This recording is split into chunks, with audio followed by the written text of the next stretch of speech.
अस्सलाम वालेकुम, नमस्कार, सत श्री अकाल एंड गुड आफ्टरनून। मैं हूं आज़ू काज़मी और हमेशा की तरह जी आप लोग मेरे यूट्यूब चैनल पर हैं। बात करेंगे ज़रा पाकिस्तान और चाइना की। अगर आपको याद होगा, इससे पहले हैदराबाद के जो एमपी थे असदुद्दीन ओवैसी, उन्होंने कहा था कि हमारा डिफेंस बजट आपके टोटल बजट से ज्यादा है, which was actually factually correct. Shankar साहब ने बोला कि हम दलाली नहीं करते। पाकिस्तानी जर्नलिस्ट को, पाकिस्तानियों को बहुत बुरा लगा कि वर्ड दलाली बोला जा रहा है। दलाली क्यों बोला था? कि ये बोला था कि पाकिस्तान इसके बदले में शायद पैसा मांगेगा। पाकिस्तान बनने से लेकर यानी 1947 से लेकर आज तक ऐसे लोगों के कब्जे में रहा, या कह लीजिए ऐसे लोगों के अंडर रहा, या ऐसे लोगों ने उसको कंट्रोल किया जो कि करप्ट थे, चोर थे, जिन्हें पाकिस्तान से कोई दिलचस्पी नहीं थी, जिनको सिर्फ और सिर्फ यहाँ से पैसा बनाना था, करप्शन करनी थी। पाकिस्तान ने चाइना का 28.1 बिलियन डॉलर का कर्जा देना है। अब चाइना ने ये कर्जा वापस मांग लिया है और चाइना इस पे से हटने को तैयार नहीं है। ये वही लोन है जो डिफरेंट गवर्नमेंट्स आती रही, या डिफरेंट गवर्नमेंट्स को जो लोग लाते हैं वो लाते रहे, और इस तरह से ये कर्जा जो है लिया जाता रहा। डिफरेंट फेल्ड किस्म के प्रोजेक्ट्स का नाम लेकर चाइना से ये पैसा लिया गया।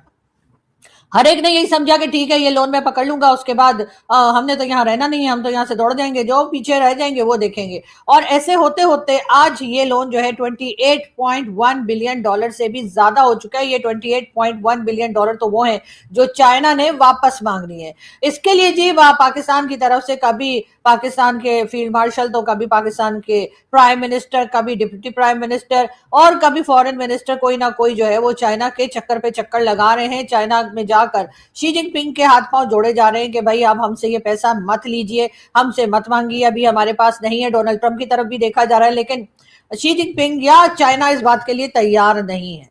चाइना ने साफ साफ कह दिया है कि पाकिस्तान को ये पैसा लौटाना ही होगा। अब पाकिस्तान जो 2-2 3-3 बिलियन डॉलर के लिए अपनी नाक रगड़ते फिरते हैं, वो भला 28.1 बिलियन डॉलर कहां से लाएंगे? ऐसे में फिर कहा यह जा रहा है कि अगर इन्होंने पैसा वापस ना किया तो पाकिस्तान को कई जगहें, जिसमें इनके सी पोर्ट्स भी हैं, जिसमें एयरपोर्ट्स भी हैं, और कई दूसरी जगहें जो हैं वो चाइना के हवाले करनी होंगी। अगर आपको याद होगा, इससे पहले हैदराबाद के जो एमपी थे असदुद्दीन ओवैसी, उन्होंने कहा था कि हमारा डिफेंस बजट आपके टोटल बजट से ज्यादा है, which was actually factually correct. तो आपका जो डेट डेट नहीं कह रहा हूं मैं, तो आपके जो 63 बिलियन डॉलर हैं, आप तकरीबन 10 बिलियन डॉलर डिफेंस पे खर्च करते हैं और 30 बिलियन डॉलर कर्जे पे सूद देते हैं।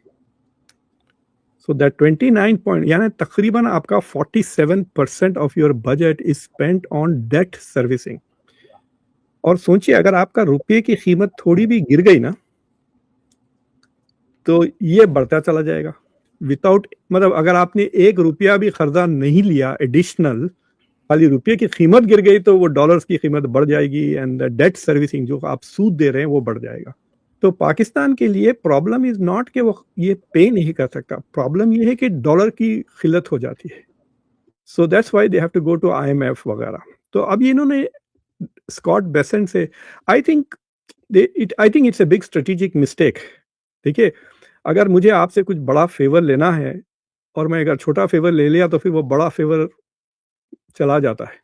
तो अगर पाकिस्तान को ये 10 बिलियन डॉलर का, और वो कर्जा भी नहीं है, वो लोन भी नहीं है, पाकिस्तान के लिए वो अवेलेबल रख देगा अमेरिका, दैट्स ऑल। ये कहानी शुरू होती है 4 महीने पहले, जब ईरान और अमेरिका के वॉर में मीडिएशन की बात आई, यानी कि दोनों के बीच में बातचीत कराने की बात आई। पाकिस्तान सामने आया, पाकिस्तान ने बोला कि हम बातचीत कराएंगे, हम मीडिएशन कराएंगे, और टॉक्स इस्लामाबाद में भी हुई थी। उसी समय भारत के विदेश मंत्री जयशंकर साहब ने बोला कि हम दलाली नहीं करते। पाकिस्तानी जर्नलिस्ट को, पाकिस्तानियों को बहुत बुरा लगा कि वर्ड दलाली बोला जा रहा है। दलाली क्यों बोला था? कि ये बोला था कि पाकिस्तान इसके बदले में शायद पैसा मांगेगा।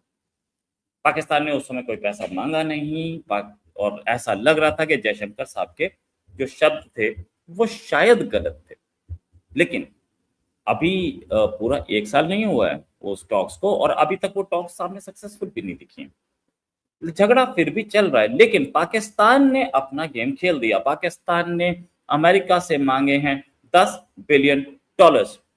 अच्छा, ये एक्सचेंज स्टेबलाइजेशन फैसिलिटी के तहत मांगे हैं, मतलब आप हमें 10 बिलियन डॉलर दे दीजिए, हमारा एक्सचेंज स्टेबलाइज हो जाएगा। ये लोन नहीं होगा, ये लोन नहीं होगा। पहले तो आप चाइना के पास से जो लोन आ रहा था उसको समझ रहे थे फ्री है, ले लो, बाद में पटाते रहेंगे। अब वो बाद में पटाने के नाम पे जो इंटरेस्ट रेट्स इतने हाई थे कि उसका इंटरेस्ट बढ़ते बढ़ते बढ़ते आज आप दुनिया की सबसे कंगली इकोनॉमीज में पहुंच चुके हैं। तो ये सूरत हाल है कि अब आपको चाइना का पैसा वापस करने के लिए अमेरिका के पास जाना पड़ा। कटोरा है वो अपनी लोकेशन चेंज कर देता है, बाकी और कोई चेंज नहीं, कटोरा वही है। प्रधानमंत्री खुद बोल चुके हैं कि मुझे बड़ी शर्म आती है दुनिया के पास पैसा मांगने जाने ले। अच्छा, शर्म पाकिस्तान को क्यों आती है? मुझे ये बात नहीं समझ में आती।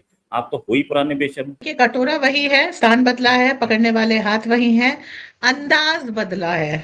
क्यों? क्योंकि बेशर्मी से पैसा मांगने के वो नहीं है। अब देखिए, इसको आप चाहे जो भी कह लीजिए, मैं तो इसे रैंसम कहूंगी कि पैसा राइट। दे दो और इसको वापस मत मांगना। ये उस गड्ढे में डाल रहे हो जिसमें से कभी पाकिस्तान से जो को पैसा देने के बाद जो ये सोचे उसे ब्याज भी मिल जाएगा। I will give a shout out and a wake up call to that person. Where are you? Pakistan ने आज तक किसी के पैसे वापस किए?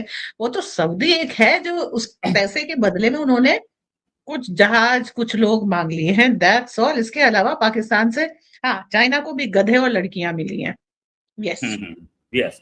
अच्छा, Okay. एक चीज मैन, हाँ। ये जो जयशंकर साहब बोल रहे थे कि ये दलाली हम नहीं करते, उस समय मैं खुद भी बोलने वालों में से देखता कि यार ये शब्द ठीक नहीं था, दलाली किसी कंट्री के लिए, लेकिन अब तो दलाली साफ दिख रही है। पाकिस्तान हमेशा ही पैसे लेकर के यूएस का, और ये उनके इशाकधार बोल भी तो चुके हैं कि we do the dirty work of America and we have been doing for past 30 years. No sir, you have been doing ever since 1947. ठीक है, इस साल आप बोल रहे हो 71 की लड़ाई में तुमने पेटेंट टैंक्स लेकर के की थी।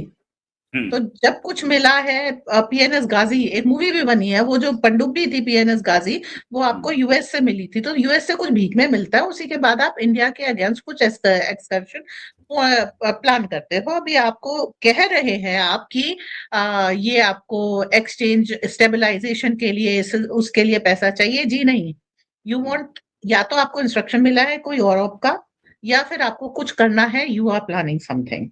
उधर से पैसे आएंगे तो इधर से एग्जीक्यूशन होगा, that is the only thing. और पाकिस्तान के इस समय सूरत हाल जो उनकी लैंग्वेज है वो बहुत बुरे है। बलूचिस्तान ने आजादी डिक्लेयर कर दी है, वजीरिस्तान ने डिक्लेयर कर दी है, पीओजेके में आंदोलन बुरी स्थिति में। ऐसे में अगर बाहर से इनको अपने अंदर इंटरनल रिफ्ट से नजर हटानी है तो एक वो पुराना चाइनीज तरीका है, भेजा वॉर। अच्छा, अफगानिस्तान से जो आपकी झड़पें चल रही हैं उसके बदले में तो कोई पैसे देगा नहीं, तो आपको कुछ इंडिया के अगेंस्ट करना पड़ेगा। उसके लिए 10 बिलियन रेट्स हैं, दे दो। अच्छा, यूएसबी का डीप स्टेट क्या करता है कि ये एफएटीएफ की ब्लैक लिस्ट ग्रे लिस्ट में होते हैं, ग्रे लिस्ट से हटाया, पैसे दिए, ग्रे लिस्ट वापस लगा दी।